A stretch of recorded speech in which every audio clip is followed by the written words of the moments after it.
Night affirmations. এই night affirmations কেন করব সেটা আমি পরে আপনাদের বলছি। খুব ইম্পর্টেন্ট একটা নিউজ খবরের কাগজে আছে এইটার উপরে, আগে করে নিই, তারপর নয় বিষয়টা নিয়ে আলোচনা করব খুব ছোট করে। যেমন কালকে শুরু করেছিলাম, আবার শুরু করছি খুব পিসফুলভাবে, খুব আস্তে আস্তে আপনারাও করবেন আমার মতো করে। আপনারা বলতে পারেন প্র্যাকটিস, এটাকেই বলা হয়। আমার মন শান্ত আর শরীর খুবই শিথিল। 2 নম্বর, থ্যাংক ইউ ইউনিভার্স, আমি আমার অতীত, বর্তমান এবং ভবিষ্যতের সাথে শান্তিতে আছি। থ্যাংক ইউ ইউনিভার্স, আমি এই মুহূর্তে পুরোপুরিভাবে নীরবতার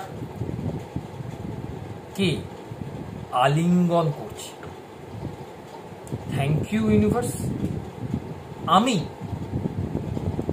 দুশ্চিন্তা ত্যাগ করে শান্তিপূর্ণ স্বপ্নকে স্বাগত জানাচ্ছি।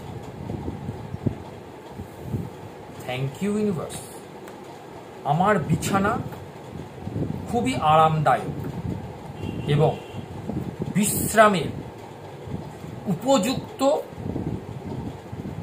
সময় আমি গ্রহণ করছি। থ্যাংক ইউ ইউনিভার্স, আমি গভীর আরামদায়ক এবং ঘুমকে আমন্ত্রণ জানাচ্ছি।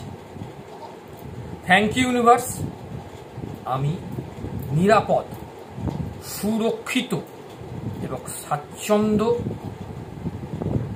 উপভোগ করছি।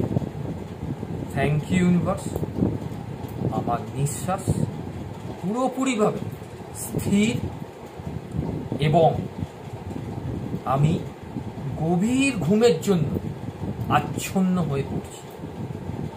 থ্যাংক ইউ ইউনিভার্স, আমি ঘুমের জন্য সম্পূর্ণভাবে প্রস্তুত হয়ে গেল। Thank you universe. এইটা করে যদি আপনারা প্রতিদিন ঘুমোতে যান তাহলে আপনাদের ঘুমের কোনো ব্যাঘাত আশা করি ঘটবে না। এইটুকুনি বিশ্বাস এই কথাগুলোর ওপর রেখে আপনারা করতে পারেন, বাকিটা আপনাদের চয়েস।